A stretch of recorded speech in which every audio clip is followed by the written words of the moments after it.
I'm Cynthia Izaguirre with your headlines from North Texas. A community is still reeling after the National Weather Service confirmed 5 tornadoes in North Texas on Tuesday. They say an EF3 ripped through Mineral Wells, a city about 50 miles west of Fort Worth. Richard Solomon shows us how families are now picking up the pieces. I was terrified. It only took a matter of seconds. We all started hearing kind of glass shattering in the distance. We felt the pressure drop. To leave behind so much destruction, so much damage. I was just hoping and praying that my family and my pets were going to make it through this. Now, Allison Davis stands outside of what used to be her construction and roofing building, grappling with the reality of what's been lost. Who does a roofing company call when they get a tornado on top of their roof? The building torn apart by what officials say was an EF3 tornado that ripped through the area known as Fort Walters in Mineral Wells. Davis and her coworkers were inside when the storm hit. And you guys just rushed in here. Yeah, we all just four of us piled in here, the 4 of us that were here, and we held the door until we could tell that at least the winds that had passed. And now, city leaders say this is the start to a long recovery process. We need people to remember this area. A lot of this area is still not safe. Officials say 5 people were injured and taken to the hospital, 2 by ambulance and 3 others in private vehicles. In the hours, days even ahead, crews will be working to clear dangerous areas while also setting up resources to help those displaced and support community donations. It's going to be a long road ahead, and it could be a while before things feel normal again. But there's one thing that everyone in this city can hold on to, and that's what matters most. Knowing that all of my loved ones are okay. As many in North Texas were watching the skies last night, Fort Worth police were on an urgent search for the person they say shot a police employee. Scoop Jefferson has been tracking the case since it started and has new details from the suspect's family. I've never seen anything like this around here before. It's a first for Brandon Talatino. Crime scene officers in his neighborhood, all connected to a frightening call from his mother Tuesday afternoon. She was in the backyard. She said she heard gunshots. She was doing some yard work. Police swarmed their housing addition just before 12:30 Tuesday, responding to an active shooting on North Juliet Lane. The victim, a police department community response unit worker in Brandon's neighborhood, taking a report for a homeowner about a burglary, now rushed to the hospital. I visited him at the hospital. He was in stable condition. He was talking, he was moving, we had a good conversation. Police Chief Eddie Garcia says the same suspect exchanged rounds with several officers but got away, sparking a massive search, forcing nearby schools on lockdown. Officers set up a perimeter, brought in K9 units, and searched using their police helicopter. We have counted 3 armored vehicles like the SWAT team uses, 3 of them now, and over 200 marked and unmarked police vehicles. After nonstop searching to help ease public concerns, Fort Worth police posted this photo on social media of officers arresting 39-year-old Angel Cantu, now facing 3 counts of aggravated assault against a public servant. As the community response unit worker recovers, By the grace of God, hopefully he'll be okay. Brandon says he and his family And this area is and overall super nice. Are grateful their neighborhood seems to be back to normal. In Fort Worth, I'm Scoop Jefferson. Prosecutors pushed back hard on the defense's psychiatric experts today, challenging the diagnosis given to former FedEx driver and killer Tanner Horner. They say it does not excuse him killing 7-year-old Athena Strand in Wise County. Rebecca Lopez takes us inside the courtroom with the biggest moments of the day.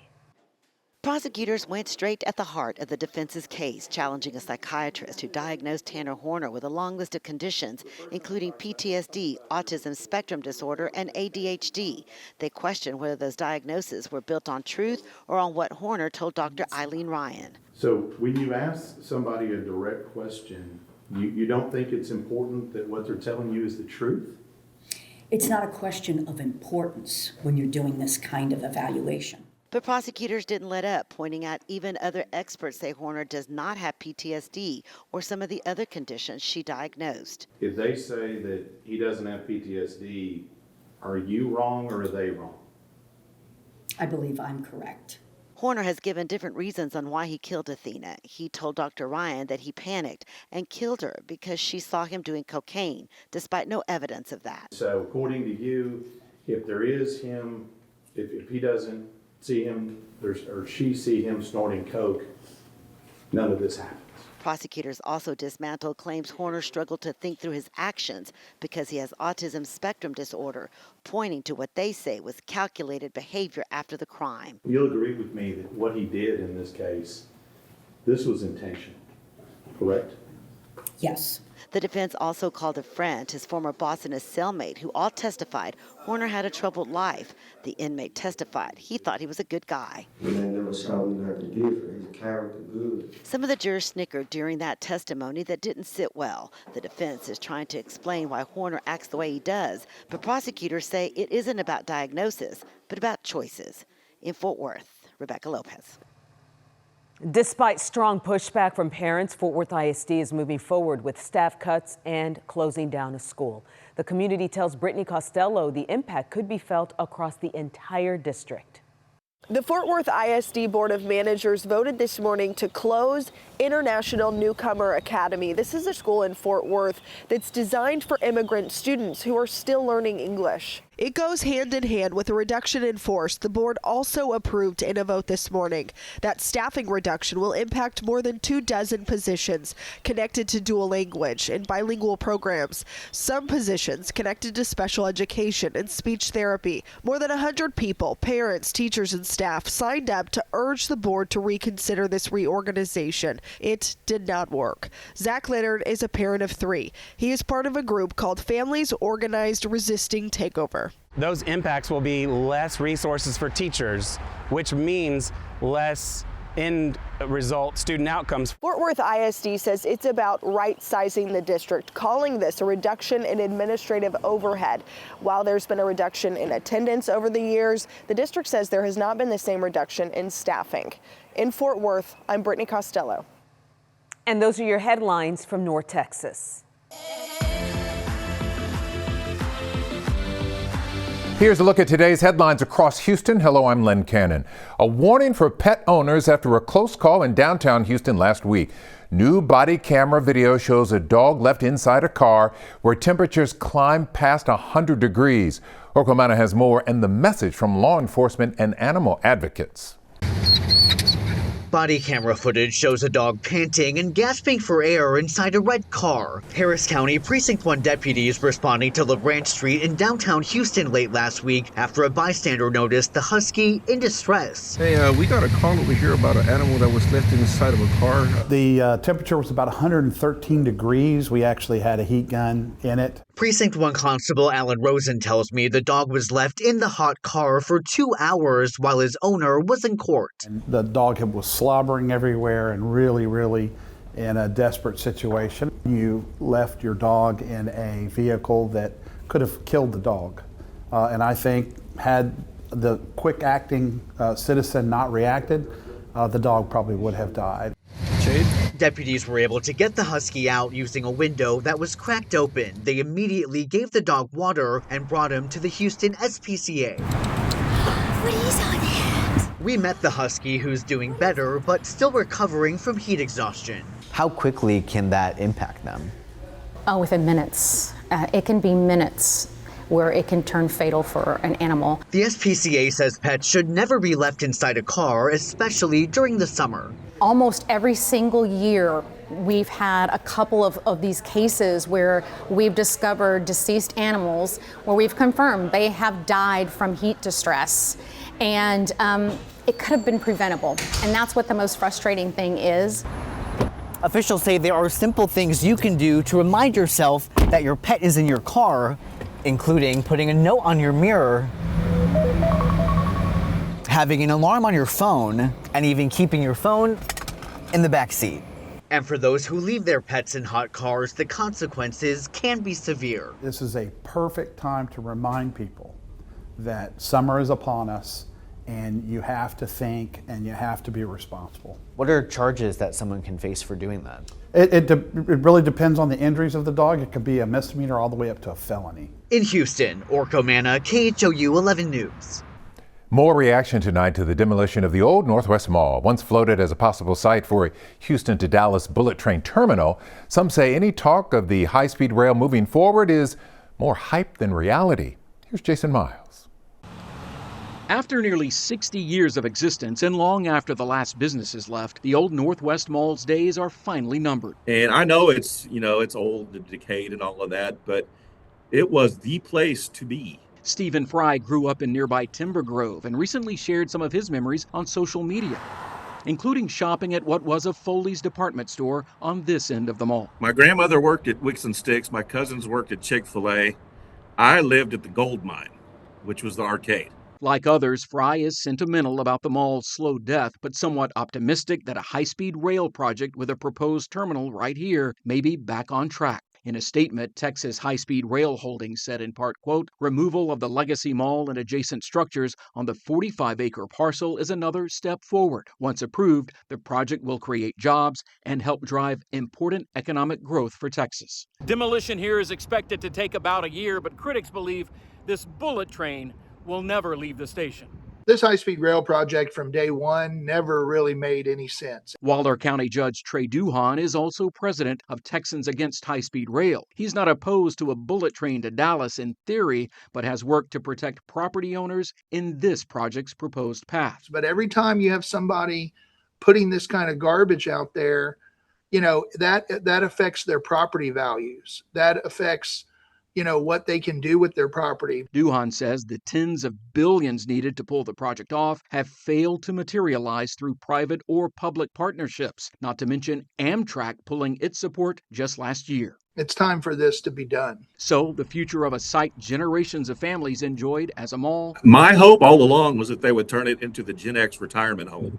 May still have other possibilities. In Northwest Houston, Jason Miles, KHOU 11 News. As America marks 250 years, we're highlighting a Houston area painter who made it his mission to make sure America's heroes are never forgotten. Marcelino Benito has the story of service and sacrifice. Every brushstroke helps Ken Pridgeon stay young. It keeps me alive. He spends hours From about 6:30 in the morning till 10 o'clock at night. in front of a canvas, bringing the dead to life. In my mind, every one of them is a hero. A mission he started back in 2010 at 75 years old to honor the fallen. Life begins at 75, folks. Don't give up. How old are you now? I'll be 91 if everything works out okay next month. For the past 16 years, Ken hasn't stopped. Long after the battlefields grew quiet, his brush keeps their stories alive. I feel like I know a lot of them. He's still working to paint a portrait of every Texas soldier killed in Iraq and Afghanistan. It's the families who push him forward. When they started hugging my neck and crying real tears on my shoulder, there was no decision to it. I had no choice. When we visited Ken, he wanted to be a police officer. It was Sergeant Daniel Torres on the canvas, killed in 2005, his 386th portrait. When it's finished, he'll be the latest hero, hanging on the walls inside the Fallen Warrior Memorial Gallery. This is all about remembrance. This ain't no cemetery here. It's a living tribute to America's patriots. There is no place like this in the whole world. Full of stories and lives cut short. And as America turns 250. Do you plan to keep painting? Until you take the paintbrush out of my dead hands, yes. Ken reminds us, freedom has always come at a price. Marcelino Benito, KHOU 11 News. What a gift to the family of the fallen. That's a wrap of your Houston headlines. I'm Len Cannon.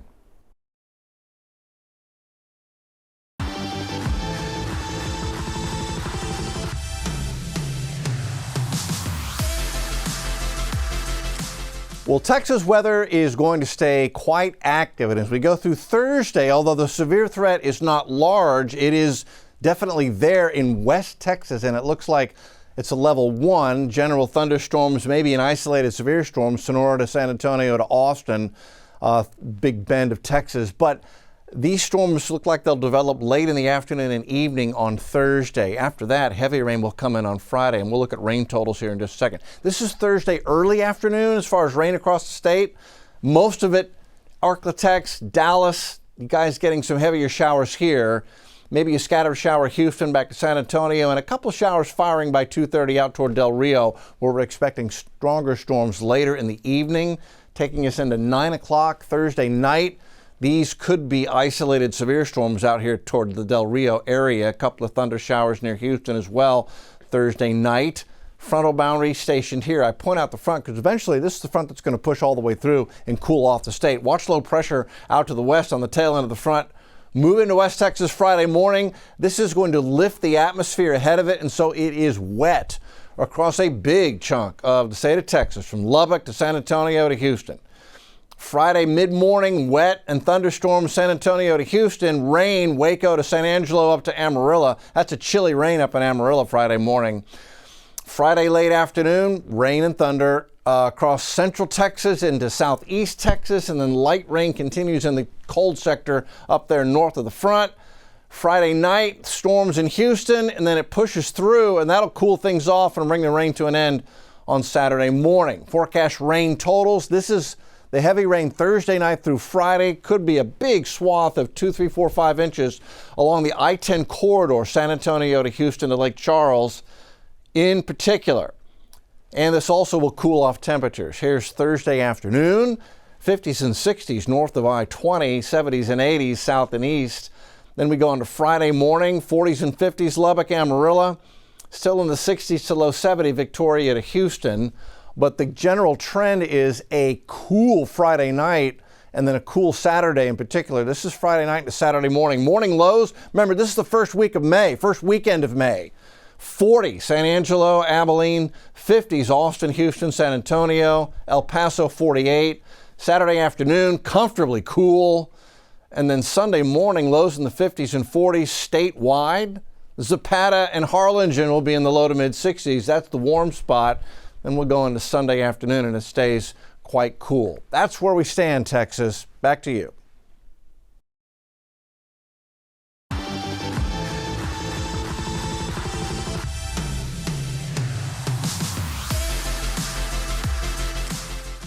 I'm Isis Romero, and this is the news in San Antonio. A simple roadside encounter takes an unexpected turn, ending in a child pornography investigation and arrest. After helping a stranded motorist, a man says he was sent disturbing videos.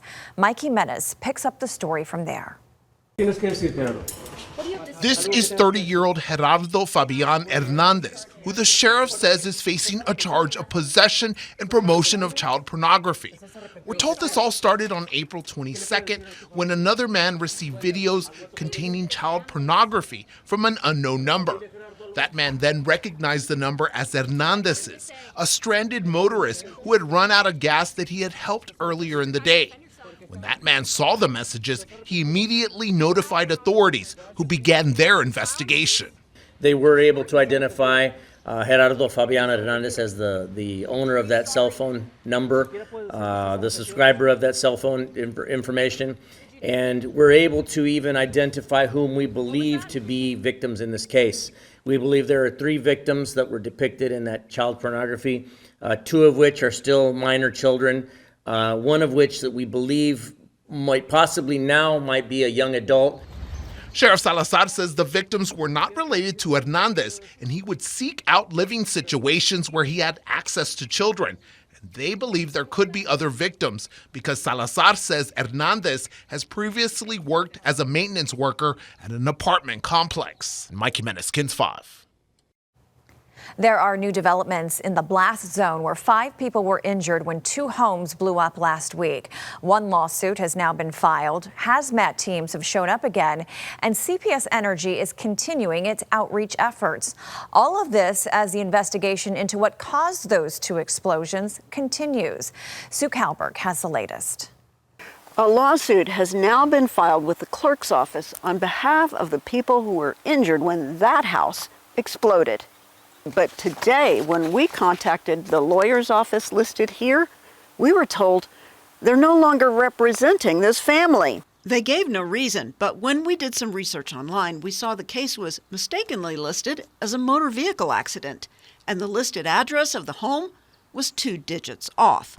The actual petition asked for compensation for injuries and damage from the explosion, more than $1 million for both victims. You've reached the law firm of Taylor. We reached out to a secondary law firm listed on the filing to see if they are moving forward. I found your name on a lawsuit against CPS Energy. They haven't responded yet, so we're still waiting to learn what's next. Meanwhile, inside the blast zone, fire department hazmat units were back in the neighborhood this afternoon. The call was to help a homeowner with some sort of spill. One neighbor told me lights and sirens used to signify safety, but now they say not so much. Hi. CPS Energy continues their safety campaign as well, delivering and installing monitors for gas and carbon monoxide leaks. Knowing demolition day is coming, one neighbor helped another haul away anything they could salvage. The neighbors all agree the hard, heartbreaking work of putting lives back together will take much longer. In Northeast San Antonio, Sue Kalberg, KENS 5. The Spurs came up big Tuesday night to advance to the Western Conference semifinals of the NBA playoffs. Jeremy Baker caught up with fans celebrating after the game.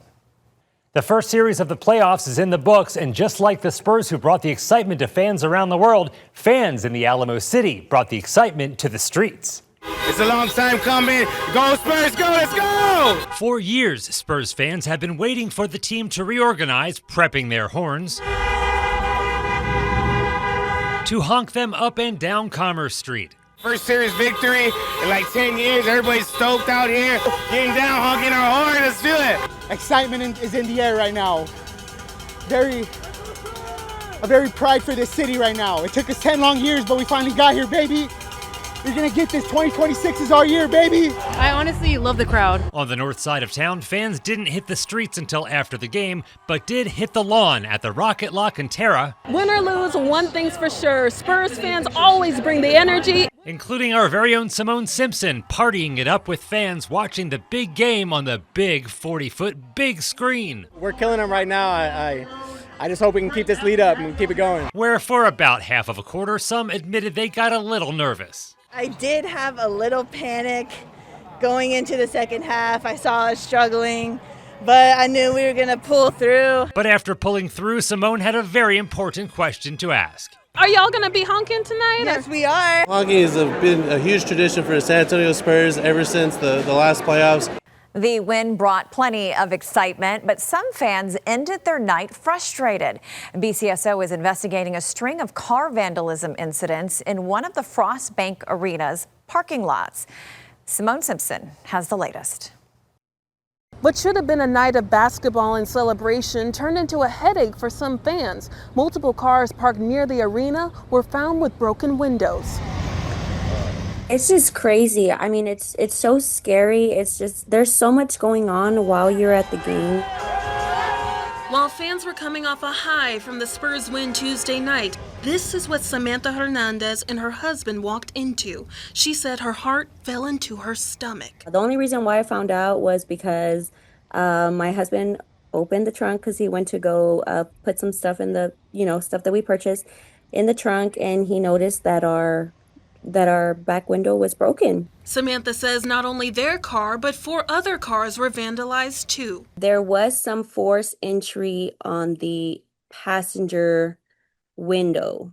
You can tell that, they tried to force themselves to get into the car, but they didn't break it. And then there was another car that drove off, but they said they didn't want to wait because the cops weren't going to do anything about it.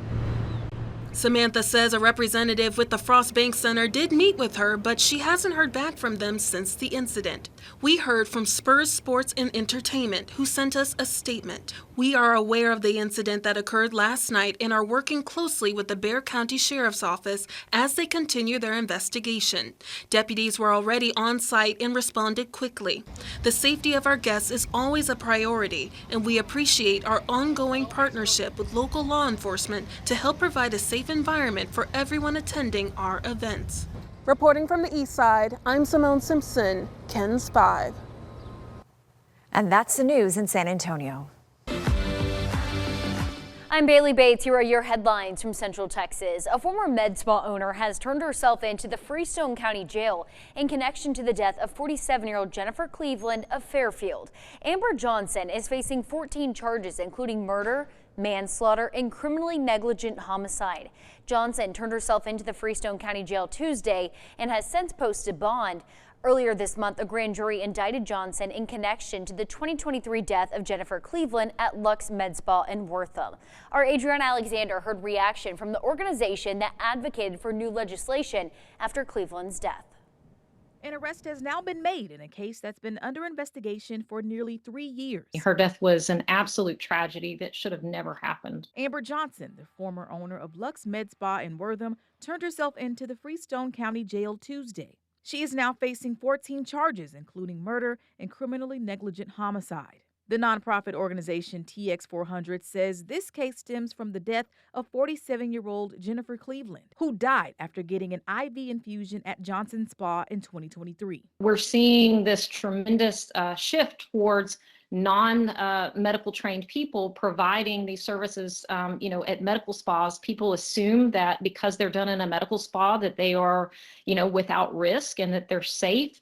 And that's not the case. Since Cleveland's death, TX400 pushed for Jennifer's Law. Dr. Amy Townsend said the law was meant to strengthen regulations on the medical spa industry. It's important for the physician community to, identify these situations and, look for ways that we can make sure that people are held accountable. The organization, along with Cleveland's family, is grateful to see movement in the case. Our board president, Kelly Green, has been in contact with them pretty much constantly. So I know that she shares in our excitement that, that we're going to finally get some accountability for this tragedy. While Johnson was the spa's owner, she operated her services under a medical director, Michael Gallagher. According to the Texas Medical Board, Dr. Gallagher did not properly supervise an unlicensed person performing IV treatment. We know Gallagher has now also turned himself into jail. We're working to learn what charges he's facing. Meantime, a new food bank facility is coming to Waco, aiming to help thousands of families put food on the table. As our Juliana Jackson explains, this project will help better reach more families. Large majority of families, although they were accessing philanthropic services, weren't able to access support after work or on the weekends. The Central Texas Food Bank says 1 in 5 people across its 21 county service area face food insecurity, including 1 in 4 children and 1 in 6 older adults. In counties like McLennan and Bell, the need is even greater. Now the Central Texas Food Bank is bringing a new regional facility to Waco, designed to meet that need head on. This facility is really designed to help increase food distribution throughout the community, but also provide front-facing community services to those who need it. The facility, expected to open this summer, won't just serve Waco, but also 9 northern counties where food insecurity rates are the highest in the region. The organization also found a major gap for children's access to food. There was not an organization providing prepared meals to kids after school or during the summer. The new spot will include a community market, a commercial kitchen, workforce training programs, and expanded food distribution. We provide about 7 million meals to those organizations.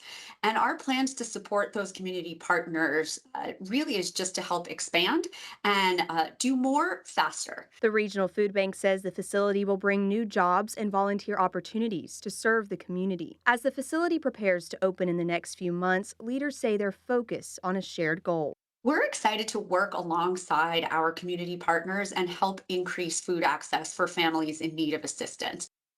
Summer will serve as a rollout for the facility. Their goal is to be fully operational by the fall, serving thousands of people across our area. Those are your headlines from Central Texas. Hi, I'm Leslie Adamy in Corpus Christi, and here's a look at some of what's happening here in South Texas. We are following a major setback in the Coastal Bend's fight for water. A $140 million loan request for the Harbor Island desalination project has been denied. The Nueces River Authority had applied for the funding through the Texas Water Development Board to help launch the large-scale plant. The project aimed at boosting water supply during a time of historic drought and increasing demand from industry is now in jeopardy as pressure builds to find other water sources. One of those, the controversial Evangeline project in Sinton. City leaders in Corpus Christi are pushing to tap into the aquifer as a solution to our growing water crisis. But opponents warn that it could impact wells, land, and the aquifer's long-term health. Both sides made their case in San Patricio County, but the judge stopped short of a decision as the region waits for a ruling. Josh Maxwell shows us how for many, this fight is very personal.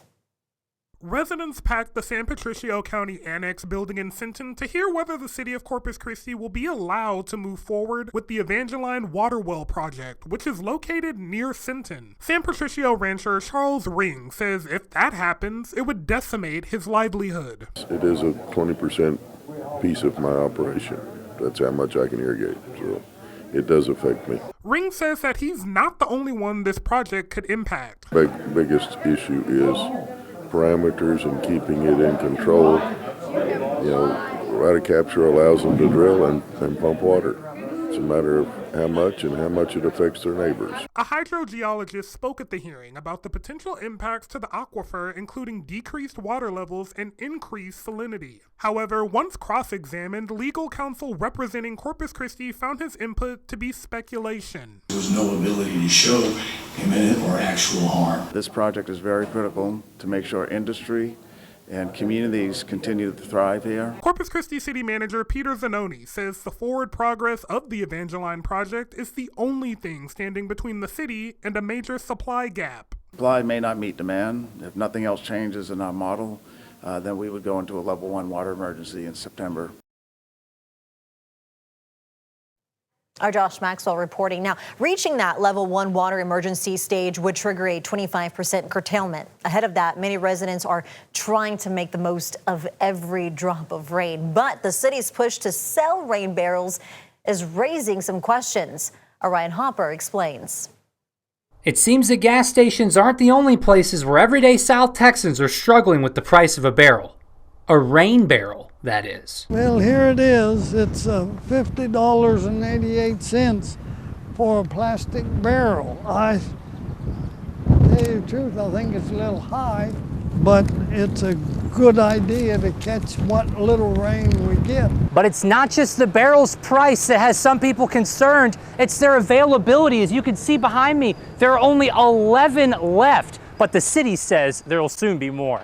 We have sold out just recently today. We're going to have additional rain barrels come in probably towards the end of next week, around the 8th. Ramos also maintains that the city's 55-gallon barrels are much cheaper than many you'll find in stores, and that proceeds go towards CCW's water conservation projects. That is a significantly lower cost than an individual going to, say, Home Depot, where an average cost for a rain barrel is approximately $120. But both Ramos and Smith agree that despite the cost, this is an investment in your home's water security as the city approaches a stage 1 water emergency. This is a good opportunity to prepare for if a level 1 water emergency were to be triggered, that they would be prepared to have extra water that they could use for watering their plants in a pot or for other activities. And while Smith wishes it was a little cheaper, he's actually happy the city isn't just giving them away. I don't think people would have used them.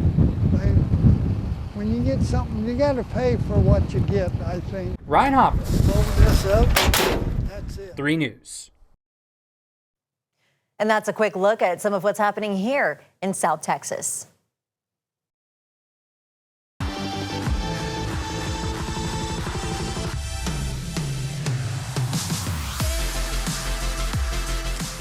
I'm Mark Mullins in Austin. A woman is grieving the loss of her husband after he died at a Bastrop County factory. Federal safety officials confirm they're now investigating a worker's death at Darling Ingredients, a facility that processes poultry byproducts into pet and livestock food. The plant is located just north of Bastrop off of Highway 95. Reporter Brianna Perez spoke with the man's wife about her loss and the questions she still wants answered. Well, a whole lot of questions. How, why, where's the safety? A routine workday that ended in tragedy. Now a family is searching for answers. They never led me on that it was a work incident. Never dreamed of it. It was Friday evening when Anissa Keita says her husband, Antony Keita, also known as Bubba, headed to work at the Darling Ingredients facility in Bastrop. She says it was just his second week on the night shift, working as a truck dumper, moving trailers around the property and keeping raw materials flowing. Keita says she got word around 5 Saturday morning her husband had died. We were still in shock. Just couldn't believe that this was happening, and my grandkids understand that their grandfather won't be coming home. Married for 35 years, she says Bubba was a husband, father, and grandfather. Family members were devastated to learn he wasn't coming home. My question to him after he let me know that he was still actively investigating the scene and everything, if and when the body would be ready for pickup. And that's when he let me know that there wasn't a body, that there was only bones found. She says the sheriff's office told her Bubba was reported missing at around 9:30 that night, and by 11:30, authorities were called about a possible employee death. They took, I'm assuming, the time of 2 hours trying to locate him on the property, never found him. But then when they went to the grinder, that's when some of his looked to be uniform and a boot were found. Now she says her family has questions they want answered. We were just shocked. I mean, our questions were, did he fall? Did he slip? We asked if there were cameras. She says the road to healing won't be easy as the family works to find closure. Now they're calling on the facility for clarity. Closure is what heals us, but 1, not having a body, and 2, not having answers. This particular kind of accident, it's not going to be anytime soon. Meanwhile, the Occupational Safety and Health Administration says it's investigating the death and the process could take 6 months to complete. Brianna Perez, KVUE News. Now, we reached out to Darling Ingredients with questions about what happened. In a statement, they said in part, quote, the company is currently investigating and working with all relevant authorities. No further information is available at this time, end quote. The Texas Attorney General's office is suing Darling Ingredients in a separate case. We told you about the lawsuit in February. The complaint accused the factory of causing long-lasting odor problems for nearby communities. Darling Ingredients says it has invested about $35 million on projects focusing on improving wastewater and air management. Austin leaders are brainstorming ways for autonomous vehicles to operate safely during emergencies. This viral video of a Waymo blocking an ambulance during last month's deadly mass shooting on 6th Street prompted today's special meeting. On Wednesday, as Waymos went down streets outside Austin City Hall, seats reserved inside for company representatives sat empty during a meeting on autonomous vehicle safety. We just want there to be greater transparency, accountability, and public understanding. Mobility Committee Vice Chair Zoe Kadri showed video of the incident from his district that the council member says led to this meeting. A Waymo blocking an ambulance responding to the March 1st mass shooting on West 6th Street. I think it's worth highlighting that this is not a one-off incident. The committee watched this video taken nearby shortly after the shooting. A Waymo froze due to a lot of foot traffic in the area, and sometimes it's taken up to 3 minutes to connect with somebody. Ironically enough, that's the same officer that moved the Waymo during the shooting on the first incident. One major issue, police say, hand signals, like during this funeral procession. This work group has repeatedly told our AV partners, we are willing to work with you and set up training scenarios where you can actually interact with us under a controlled environment to work through this process. And yet we're still here. Going forward, city officials say fixing that issue is one item of low-hanging fruit. The other, allowing digital tickets for AVs breaking traffic laws. We want to make sure that an AV is treated like the human drivers. Mobility Committee Chair Paige Ellis says they'll work with state officials who can regulate AVs. Clearly what you saw today is that we still have questions and we still have work to do. To make Austin streets safer. Adam Bennett with that report. Waco also faces scrutiny from Austin ISD after videos showed the autonomous vehicles illegally passing stopped school buses. The district has released school bus video from some situations in last September and October. The National Transportation Safety Board has been investigating.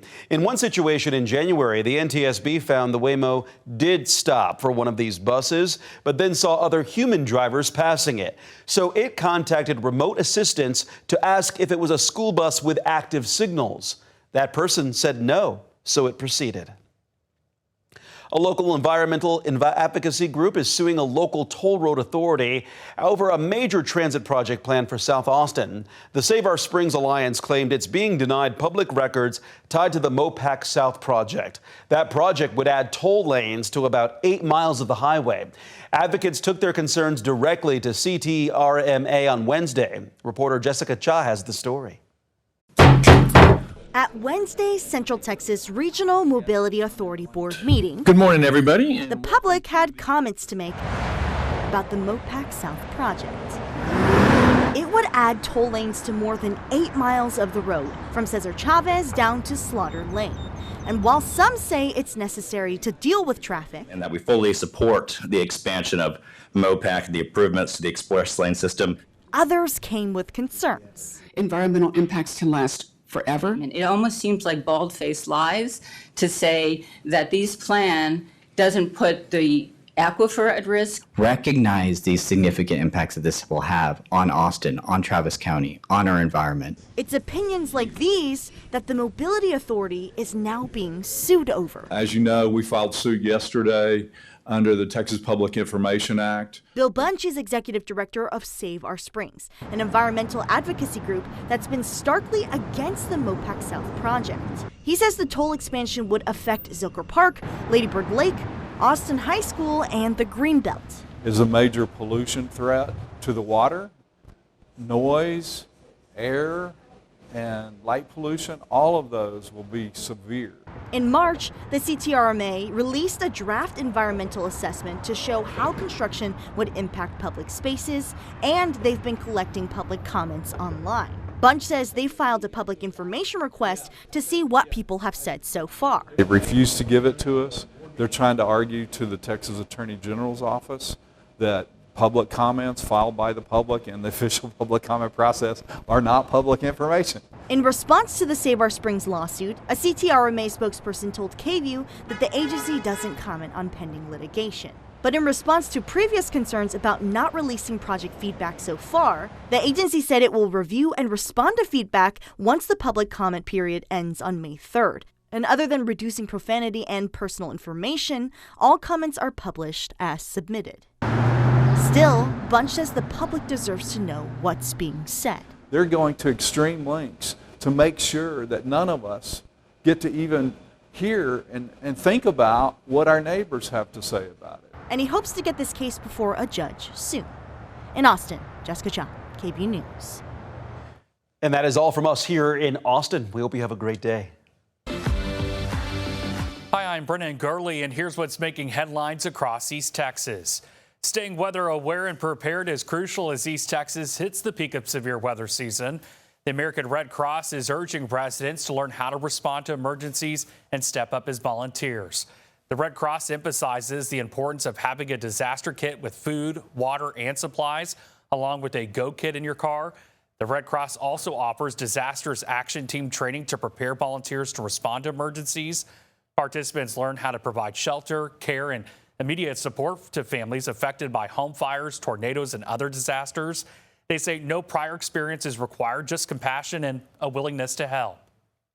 It really prepares you to respond and help your neighbors during their most darkest times. Tornadoes can happen, of course, here.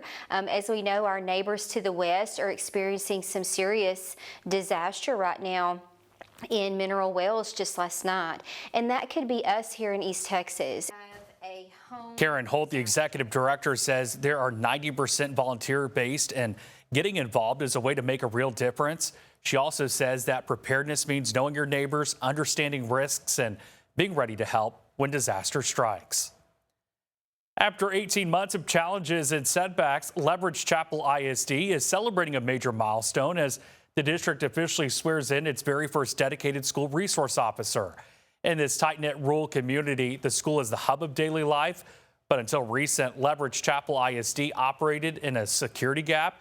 Without a municipal police force close by, help from other counties would take about 20 minutes to reach the school.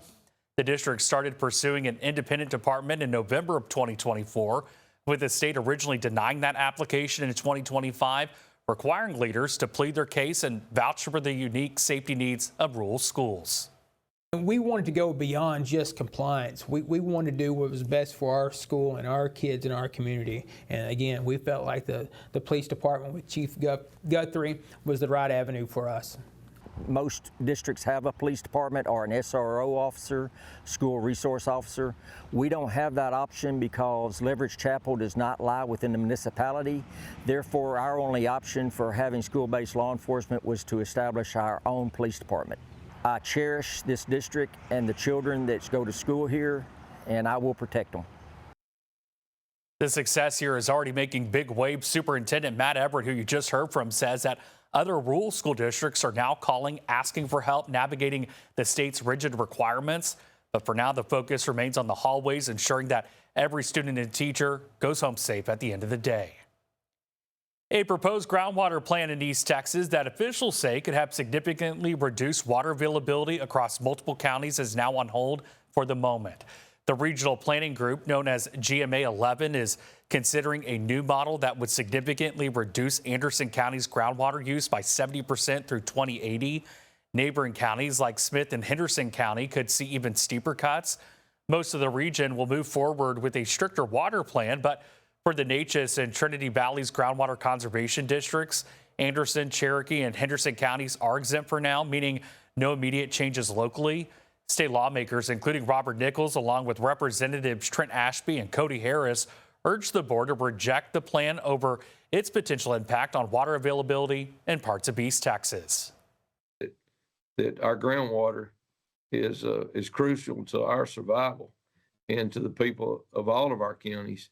We've got to protect it, and there's got to be some reasonable expectations put in place to not draw down our aquifer to where it won't recharge and or we have just huge numbers of dry wells. And that's a legitimate concern, but there's other concerns about the economic impact that some of the counties were going to sustain like us. The plan now heads to public comment, giving people a chance to weigh in. Meanwhile, lawmakers are asking for more studies and new scenarios to be developed before a final decision is made next year. And that's a wrap of your East Texas headlines. I'm Brennan Gurley. And here's your headlines from Southeast Texas. I'm Mark Armstrong. Former Port Neches Fire Chief Paul Nelson, he pleaded guilty to 2 counts of possession of child pornography on Tuesday.